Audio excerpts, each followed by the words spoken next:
Queremos agradecerles a todos ustedes su presencia a este foro, en la cual es muy importante. Agradecerle a la Casa Jurídica, es para nosotros muy importante, que ha estado apoyándonos constantemente con ponentes de gran calidad y sobre todo de mucho orgullo. Agradecerle a cada uno de ustedes su presencia a este foro.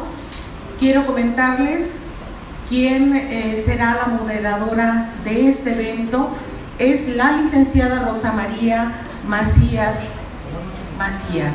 quien ella en un momento explicará la tónica de trabajo, la dinámica de trabajo de poder participar en este foro. Este es un foro abierto, es un foro en el cual se permite la participación. La idea de realizarlo es precisamente tener mayor información. Hoy tenemos que abrir los espacios para poder participar. Podemos coincidir o no coincidir en la ponente. Podemos quizás estar de acuerdo con ella o en desacuerdo. En final de cuentas, al final de las participaciones podremos cada uno de ustedes participar. Quiero agradecer a la licenciada Rosa María Macías, quien es directora de la Casa de la Cultura Jurídica de La Paz, Baja California.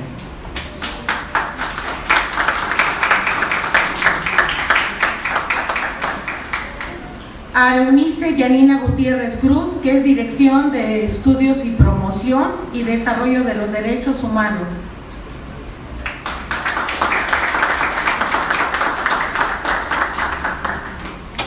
Agradecemos la presencia de la diputada local María Petra Juárez, que es Presidenta de Derechos Humanos.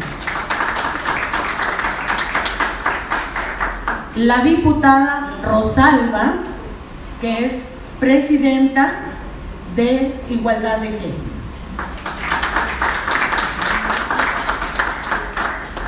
Nos acompaña la activista Nolzuli Almodóvar García, quien es activista pro derechos humanos.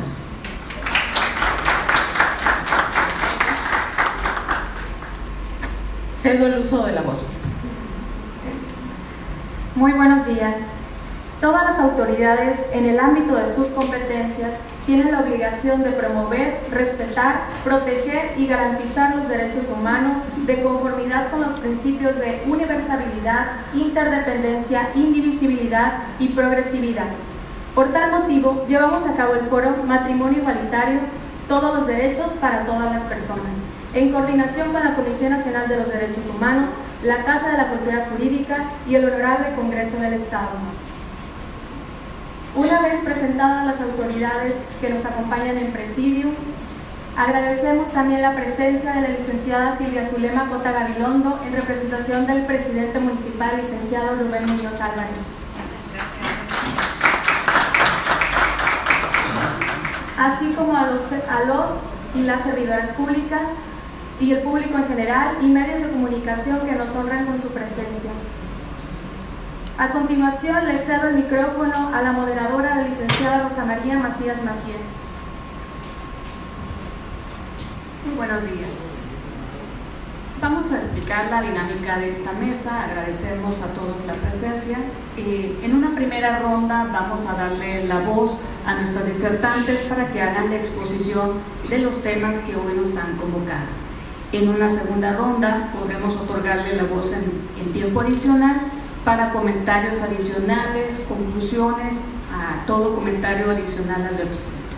La ronda de preguntas y respuestas la vamos a dejar en la última etapa para que podamos cederle la voz a todos aquellos que quieran hacer su participación, pidiéndoles de favor que levanten su mano para poder identificarlos y que nos permitan hasta que se les ceda la voz para poder hacer su exposición. Muchas gracias. Bien, en esta primera participación cedemos el uso de la voz a la licenciada Eunice, que viene de la Dirección General de Estudios, Promoción y Desarrollo de los Derechos Humanos de la Suprema Corte de Justicia de la Nación. Licenciada, adelante.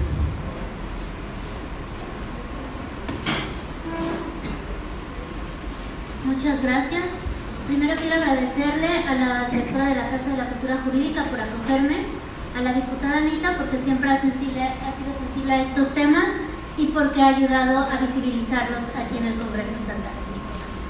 Yo titulé el día de hoy a mi ponencia como Identidades que importan, igualdad y no discriminación a parejas del mismo sexo. Ser es ser percibido. El sujeto solo cuenta con la certeza de sí mismo y sus propias ideas. En cierta manera, este fue el argumento que se debatió en las sesiones públicas del 118º periodo ordinario de sesiones de la Corte Interamericana de Derechos Humanos durante los días 16 y 17 de mayo de 2017, en el marco del Día Internacional contra la Homofobia, la Transfobia y la Bifobia. En dichas audiencias, que duraron más de 11 horas, la sede de la Corte fue el ágora donde comparecieron a emitir sus argumentos, tanto a favor como en contra, representantes de la sociedad civil, así como de organismos gubernamentales adscritos a los Estados americanos, para que el Tribunal Interamericano se pronunciara respecto de los cuestionamientos elaborados por Costa Rica. Lo que motivó este intercambio de ideas fue la solicitud de opinión consultiva que ejerció el Estado de Costa Rica el 18 de mayo de 2016. Dicha acción se encuentra establecida en los artículos 64.1 y 64.2 de la Convención Americana.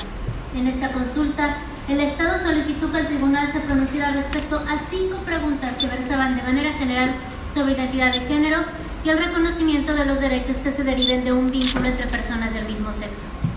Dentro del proceso que debe seguir la Corte Interamericana para resolver este tipo de asuntos no contenciosos, le informó a los demás Estados miembros de la Organización de Estados Americanos, a organizaciones internacionales y de la sociedad civil e instituciones académicas de la región americana para que presentaran sus observaciones por escrito en el plazo señalado.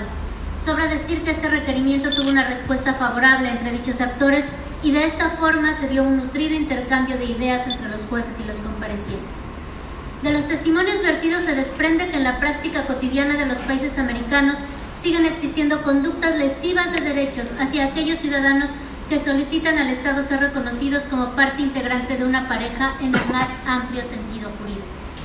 Por otra parte, la Corte Interamericana amplía el esquema de protección en lo que concierne a ampliar los derechos a los vínculos familiares establecidos entre personas del mismo sexo y reconocer que hay diferentes tipos de familia.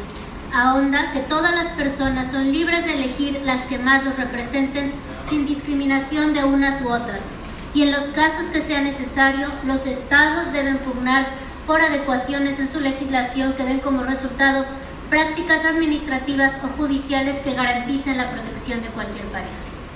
Esto fue confirmado con las respuestas que la Corte Interamericana dio en este punto específico, a saber, el Estado de Costa Rica le preguntó: tomando en cuenta que la no discriminación por motivos de orientación sexual es una categoría protegida por los artículos 1 y 24 de la Convención Americana de Derechos Humanos, además de lo establecido en el numeral 11.2 de la Convención, contempla esa protección y la Convención Americana que el Estado reconozca todos los derechos patrimoniales que se derivan de un vínculo entre personas del mismo sexo.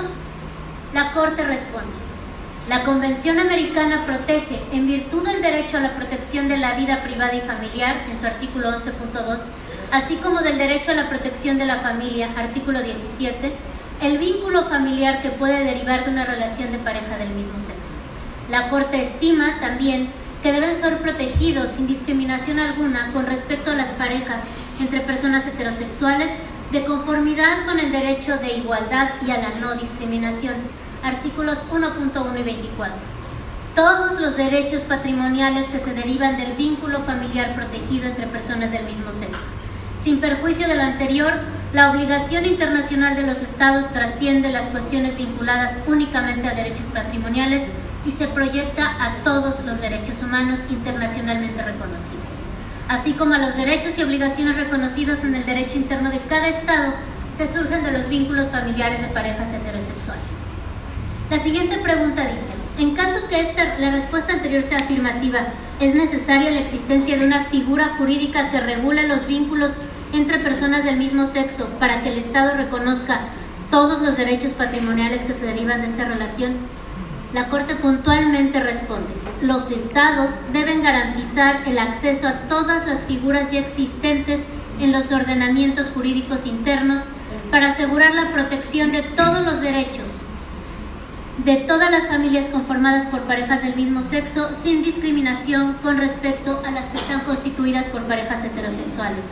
Para ello, podría ser necesario que los Estados modifiquen las figuras existentes a través de medidas legislativas, judiciales o administrativas para ampliarlas a las parejas constituidas por personas del mismo sexo. Los Estados que tuviesen dificultades institucionales para adecuar las figuras existentes transitoriamente y en tanto de buena fe impulsan esas reformas, tienen de la misma manera el deber de garantizar a las parejas constituidas por personas del mismo sexo igualdad y paridad de derechos respecto de las de distintos sexos sin discriminación alguna. La Corte Interamericana se pronunció: es ahora el turno de los Estados para manifestarse acorde con estas directrices encaminadas a erradicar la discriminación y el respeto a la vida privada, establecer las pautas a seguir, ejercer el control de convencionalidad y armonizar las legislaciones internas, garantizar derechos ahí donde todavía no los hay. Y bueno, me gustaría hablarles del caso México. En este tenor, la Suprema Corte ha desarrollado una amplia línea argumentativa respecto a la igualdad y no discriminación en lo que respecta al matrimonio igualitario. Como bien mencionaba la opinión dictada por la Corte Interamericana, y para esto haré una breve referencia a los antecedentes que se dividen por su temporalidad antes y después de la Reforma de Derechos Humanos de 2011. Antes de la reforma de 2011, en el Amparo Directo Civil 6/2008, dictado por el ministro Valls y discutido por el Tribunal Pleno en esta Corte, en esta resolución se expuso la construcción del argumento al libre desarrollo de la personalidad en la construcción de la propia imagen. Si bien este asunto no tiene nada que ver con la institución del matrimonio, el Tribunal en Pleno sentó las bases para definir un criterio relevante del discurso de derechos humanos que será recogido en los demás asuntos. Y con esto me refiero a la interpretación realizada en la cláusula de no discriminación del artículo 1 y del derecho a la salud del artículo 4. En conjunto con normas de derechos humanos de fuente internacional, se llegó a la conclusión importantísima que el concepto de dignidad humana es inherente a la esencia del ser humano y punto de partida de todos los derechos. Puntualiza que a partir de este principio derivan los derechos del libre desarrollo de la personalidad, y es a partir de este importante concepto que se definirá más adelante el derecho a la igualdad. Tenemos también la acción de inconstitucionalidad 2/2010, en la que se determinó que el legislador local está facultado para redefinir el concepto de matrimonio. Se explicó que lo que protege la Constitución Política de los Estados Unidos Mexicanos es a la familia, y que ésta no está compuesta únicamente por un matrimonio y sus hijos, sino que es una realidad social que ha redefinido el concepto tradicional que del mismo se ha tenido en cada época y a su desvinculación de una función procreativa como fin del mismo. Todas las familias están protegidas constitucionalmente. Decir que una pareja, por su orientación sexual, no son las personas idóneas para criar a un niño constituye una discriminación prohibida por el texto constitucional, además de que justo es el interés superior del menor el fundamento para que permita a los matrimonios del mismo sexo adoptar. Después de la reforma de derechos humanos de 2011, se vieron 3 casos en 2012 en Oaxaca, en específico los amparos en revisión 581-2012, 457-2012 y 567. A 3 parejas se les negó el acceso al matrimonio, argumentando que el matrimonio civil debe darse entre un hombre y una mujer. Los quejosos argumentaban que dicho artículo consistía en una omisión legislativa al no incluir a las parejas del mismo sexo en la institución del matrimonio y que el mismo las discrimina con base en su orientación sexual. Estos amparos fueron fallados el 5 de diciembre de 2013 por unanimidad de votos. La primera sala determinó que a las parejas involucradas se les había vulnerado el principio de igualdad y no discriminación y que parte del artículo impugnado era discriminatorio, por lo que se les otorgó el amparo, lo cual implicaba que las parejas podrían casarse. Debido a la serie de amparos interpuestos y a la línea argumentativa de la Suprema Corte, se llegó a integrar jurisprudencia por reiteración, que inició con lo que se dijo en el amparo en revisión 152-2013 y en los posteriores amparos resueltos. La tesis es la 43-2015 y establece: considerar que la finalidad del matrimonio es la procreación constituye una medida no idónea para cumplir con la única finalidad constitucional a la que puede obedecer la medida, la protección de la familia como una realidad social. Pretender vincular los requisitos del matrimonio a las preferencias sexuales de quienes pueden acceder a la institución matrimonial con la procreación es discriminatorio, pues excluye injustificadamente del acceso al matrimonio a las parejas homosexuales que están situadas en condiciones similares a las parejas heterosexuales. La distinción es discriminatoria porque las preferencias sexuales no constituyen un aspecto relevante para hacer la distinción en relación con el fin constitucionalmente imperioso. Como la finalidad del matrimonio no es la procreación, no tiene razón justificada que la unión matrimonial sea heterosexual ni que se enuncie como entre un solo hombre y una sola mujer. Dicha enunciación resulta discriminatoria en su mera expresión. Al respecto, cabe recordar que está prohibida cualquier norma discriminatoria basada en la orientación sexual de la persona. En consecuencia, ninguna norma, decisión o práctica de derecho interno, tanto por parte de autoridades estatales como de particulares, pueden disminuir o restringir los derechos de una persona a partir de su orientación sexual. Así pues, bajo ninguna circunstancia se puede negar o restringir a nadie un derecho con base en su orientación sexual. Por tanto, no es factible hacer compatible o conforme un enunciado que es claramente excluyente. Esta tesis de jurisprudencia debería ser la llave para facilitar que las parejas del mismo sexo pudieran contraer matrimonio. Si bien la tesis es obligatoria para todos los jueces, es decir, establece los parámetros obligatorios a partir de que los jueces deben estudiar los casos y garantiza el amparo de la justicia, no invalida las leyes locales y, por lo tanto, aquellas personas que deseen casarse tienen que acudir ante un juez y esto representa una carga extra. Esta serie de casos no son todos los que hay en el Poder Judicial de la Federación, pero son representativos.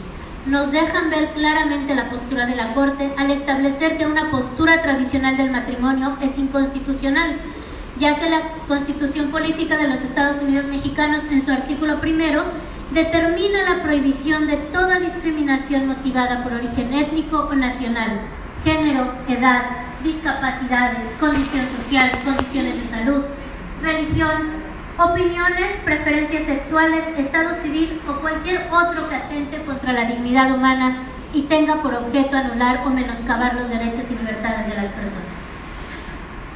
El impedir el matrimonio civil de las personas del mismo sexo no solo es un descuido o una omisión legislativa, es producto de severos prejuicios perpetuados históricamente que generan discriminación. El negar este derecho impide que las personas tomen decisiones fundamentales en su vida, ya que afectan el libre desarrollo de un proyecto de vida. Las leyes no solo regulan la existencia humana, también generan mensajes de aceptación o rechazo entre la comunidad. La ley discrimina si promueve o construye un significado social de exclusión o degradación. La Suprema Corte se ha encargado de resolver estos asuntos, de impulsar un cambio cultural en casos que atenten contra la dignidad de las personas, como es el caso de la negación del matrimonio igualitario. No existen categorías de ciudadanos ni vidas que importen más que otras. Se debe dejar de lado el esencialismo de querer agrupar todas las experiencias de vida en una sola. Debe atenderse esta problemática de la construcción de la diferencia sexual de tal forma que las sexualidades disidentes o diferentes a la heteronormativa puedan integrarse y desarrollarse tanto social como jurídicamente. Así lo dejó claro en el párrafo 187 de la Corte Interamericana. Los tratados de derechos humanos son instrumentos vivos cuya interpretación tiene que acompañar la evolución de los tiempos y las condiciones de vida actuales. Porque, como diría la doctora Paula Severino en su participación ante la Corte Interamericana, el respeto por la dignidad humana significa hoy entender que el otro soy yo mismo. Agradecemos a la licenciada Villanina Gutiérrez Cruz su primera participación en esta mesa. Ahora me permito cederle los voz en esta primera participación a la licenciada Nutzulia Almodóvar García. Adelante, licenciada. Gracias. Buenos días. Bienvenidos a todos y todas. Me es grato estar aquí al frente de este foro, en el cual hace un año podríamos considerarlo un sueño guajiro, debido al veto del Congreso sobre el tema que hoy nos ocupa, matrimonio igualitario. Es por ello que agradezco la presencia de las personalidades que hoy nos acompañan, expertos en tema de las leyes y los derechos humanos. Y a todos ustedes, bienvenidos y gracias por aceptar la invitación. Artículo 150. El matrimonio es la unión legítima de un solo hombre y una sola mujer, con el propósito expreso de integrar una familia mediante cohabitación doméstica y sexual, el respeto y la protección recíproca, así como la eventual perpetuación de la especie, la cual tiene los siguientes fines y continuos. Artículo 330. El concubinazo es la unión de un solo hombre y una sola mujer, libres de impedimentos de parentesco y ligamen matrimonial, con el propósito tácito de integrar una familia a través de la cohabitación doméstica y sexual, el respeto y protección recíprocos, así como la eventual perpetuación de la especie. Aquí la raíz de nuestros problemas en Baja California Sur, con lo fácil que sería cambiar las palabras por la unión de dos personas, porque al final eso somos, personas simplemente. Es así como vemos transgredido nuestro Código Civil vigente en el estado de Baja California Sur, nuestro derecho a la igualdad, a la no discriminación. Ahora bien, debe tenerse presente que nuestro argumento central es la discriminación en nuestra contra, como homosexuales y lesbianas, por no sernos reconocidos en la ley el derecho a contraer matrimonio en igualdad de circunstancias que las personas heterosexuales. Para nosotros, la existencia de la parte de las normas impugnadas que define el matrimonio como la unión entre un solo hombre y una sola mujer con la finalidad de procrear, nos discrimina en razón de nuestra preferencia sexual, la cual es una categoría prohibida, protegida por el artículo 1 constitucional, dejándonos fuera para acceder a la figura del matrimonio, y evita que las familias homoparentales tengan la misma protección contrariando el artículo 4 constitucional. La imposición de esta ley discriminatoria obligaría a las personas a no poder elegir a quién amar o con quién formar una familia. Que respecto al tema de la familia, la Suprema Corte ha sostenido en diversas acciones de inconstitucionalidad que a partir de la interpretación evolutiva del artículo 4 constitucional, este precepto no alude a un modelo de familia ideal que tenga como presupuesto el matrimonio heterosexual y cuya finalidad sea la procreación. Además, la Corte aclaró que la protección de la familia que ordena la Constitución no se refiere exclusivamente a la familia nuclear que tradicionalmente ha sido vinculada al matrimonio, padre, madre e hijos biológicos. La Suprema Corte ha manifestado que la Constitución tutela a la familia entendida como la realidad social, lo cual se traduce en que esa protección debe cubrir todas sus formas y manifestaciones existentes en la sociedad.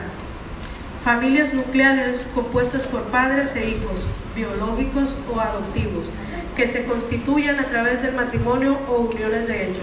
Familias monoparentales compuestas por un padre o una madre e hijos. Familias extensas o consanguíneas, que se extienden a varias generaciones, incluyendo ascendientes, descendientes y parientes colaterales. Y también familias homoparentales conformadas por padres del mismo sexo con hijos biológicos o adoptivos o sin ellos. La obligación de proteger a las familias inscrita en la Declaración Universal de Derechos Humanos requiere que las sociedades y los estados reconozcan y respeten dicha diversidad y que ayuden a toda familia a garantizar el bienestar y la dignidad de todos sus integrantes, independientemente de las decisiones que tomen en vida. La vida familiar de dos personas homosexuales o lesbianas no se limita a la vida de pareja, sino que, como cualquier pareja heterosexual, se puede extender de así desearlo la pareja a la procreación y a la crianza de niños y niñas. Existen parejas del mismo sexo que hacen vida con niños y niñas procreadas o adoptadas por algún miembro de la pareja, o parejas homosexuales que utilizan los medios derivados de los avances científicos para procrear, con independencia de que se les permita el acceso al poder normativo para contraer matrimonio o que se les reconozca la vida en concubinato. En el estado de Baja California Sur, matrimonio igualitario ha sido un tema polémico y totalmente politizado debido al costo político que puede traer a quienes legislan en un Congreso que ha sido omiso a entender que cada diputado y cada diputada está obligado a legislar para todos y para todas, independientemente de sus ideas políticas o religiosas. Dicen que hay temas más importantes y yo quisiera que me explicaran por qué la minería, como muchos argumentan, es más importante que mi familia pueda tener los mismos derechos que gozan las personas heterosexuales. ¿Por qué un acta de nacimiento que tenga un periodo de validez más amplio es más importante que un hijo nacido dentro del matrimonio igualitario pueda tener los apellidos de sus dos papás o sus dos mamás que al final le dan una identidad? Habría que preguntarles a estas familias, porque para nosotros, ¿qué es más importante realmente? La apatía mostrada por nuestros legisladores en torno al tema de matrimonio igualitario en nuestro estado realmente contribuye a la discriminación de la que a diario somos víctimas, pues el gotito o la machorra no valemos la pena para el costo político que cualquier diputado que proponga el cambio de las palabras en los artículos que impiden que seamos iguales ante la ley puedan darse. ¿Les parecen fuertes las palabras? Pues a diario las escuchamos. Y mientras no seamos iguales para las leyes, se nos discrimina en nuestro estado por nuestra preferencia sexual, esto no va a cambiar. Yo agradezco que los diputados de esta legislatura no vivan las consecuencias de lo que algunos llaman moda del matrimonio igualitario, pues ellos no saben lo que significa estar en una sala de espera mientras la persona que amamos se encuentra internada en alguna institución de salud sin que tengamos acceso a verla, pues no somos su familia. Tampoco han vivido la falta de servicios de salud por no tener trabajo y nuestra pareja se le niega el que nos pueda asegurar porque no somos familia. Amén de vivir la angustia de lo que ahora mismo vive una pareja de madres lesbianas en Cabo San Lucas al tener a su hija y que por ignorancia de quienes aplican e interpretan las leyes, como lo es un director de registro civil aquí en el estado, que aun cuando una sentencia de amparo se le ordena la inaplicación de los artículos discriminatorios, vuelve a mandar a las mamás a ampararse para poder darle ambas el apellido a sus hijas. La pregunta es, ¿hasta cuándo tendremos legisladores que piensen realmente como legisladores y dejen de payasear con argumentos como que el matrimonio es entre hombre y mujer? ¿O cómo? ¿Para qué se quieren casar si no pueden tener hijos? O no olvidemos a la legisladora federal que en una marcha en pro de la familia natural, siendo legisladora, dijo que si se nos permitía casarnos entre personas del mismo sexo, después se nos permitiría casarnos con delfines. Pues de ese tamaño tenemos legisladores ignorantes dentro del Congreso. Es realmente increíble que mi hija de 6 años, teniendo 4, saliendo yo de un debate sobre el ser sujetos a formar una familia o no, el adoptar o no entre parejas del mismo sexo, donde ella estuvo presente, me abraza y me diga, mamá, si un niño tiene una mamá, está bien. Si un niño tiene 2 mamás, está bien. Si un niño tiene 2 papás, está bien. Lo que no está bien es que un niño no tenga una familia. Ella lo entendió perfecto. Con sus 4 años, ella sabe que lo peor que le puede pasar a un niño no es tener 2 mamás o 2 papás. Es más bien no tener el amor de una familia. Así podría pasarme el resto del día argumentando por qué matrimonio igualitario debe ser ya un derecho que no tenemos que estar pidiendo por medio del amparo, pues ya nos ha sido otorgado. Lo único que nuestros legisladores hacen al no darle la importancia es perjudicar a quienes ya decidieron contraer matrimonio y sin duda lo harán, pues la ley se los permite. Por ello, mi presencia en este foro es para decirles a nuestros legisladores y sobre todo los aquí presentes, agradecerles la disposición, que para la ley todos debemos ser iguales, que no hay un tema más importante que otro, ni un derecho está por encima del otro, porque el derecho al que quizás no consideramos importante, seguro vulnera a personas, a seres humanos para quienes una palabra que cambia dentro de un código civil les puede cambiar la vida. Por ello, y creo que ya es justo y necesario, les pido en nombre de los seres humanos que amamos de manera diferente que matrimonio igualitario sea ya una prioridad en su agenda legislativa, que no les tiemble la mano al legislar para todos. Es cuanto.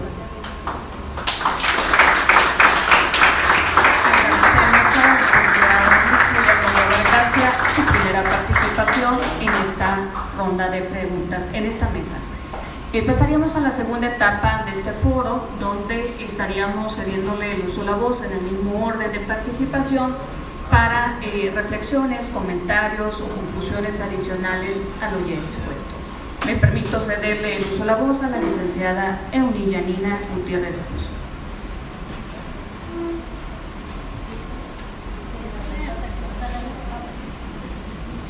Le pasamos la voz a la diputada.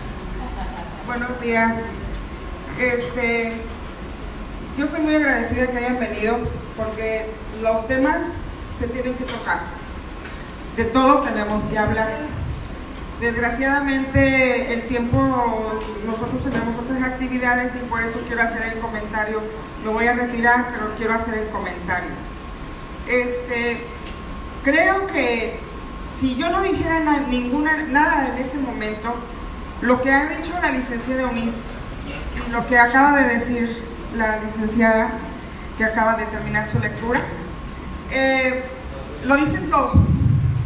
Si yo no hiciera ningún comentario, lo que acabamos de escuchar es más que suficiente para que entendamos que lo que tiene que haber entre personas es precisamente eso, el respeto que tenemos que tener. Nosotros no podemos decidir por nadie, cada cabeza es un mundo. Y eso es básico, porque eso nos hace ser personas individuales, ser personas pensantes, y cada quien decide lo que tiene que hacer. Estoy muy, muy contenta de que se haya hecho este foro, porque necesita haber, y nosotros como legisladores necesitamos escuchar. Desgraciadamente no me voy a poder quedar, pero necesitamos escuchar. Yo sé que esto no queda en este foro, de aquí sale, de aquí escuchamos, de aquí vamos a saber cuáles son las posiciones de todas las personas y tenemos que escucharlas. Nuestra función es esa. La licenciada Eunice lo dijo, hay que legislar para todos. Entonces, en esa posición estamos, en lo personal, yo como diputada, y agradezco a la diputada Anita que haya organizado este foro, porque son necesarios. Vuelvo a repetirlos, es necesario escuchar a la gente, que la gente exprese lo que siente, lo que piensa, y nosotros saber qué es lo que está pensando la gente. Hay que darle importancia a todo y hay que legislar para todos. Muchas gracias.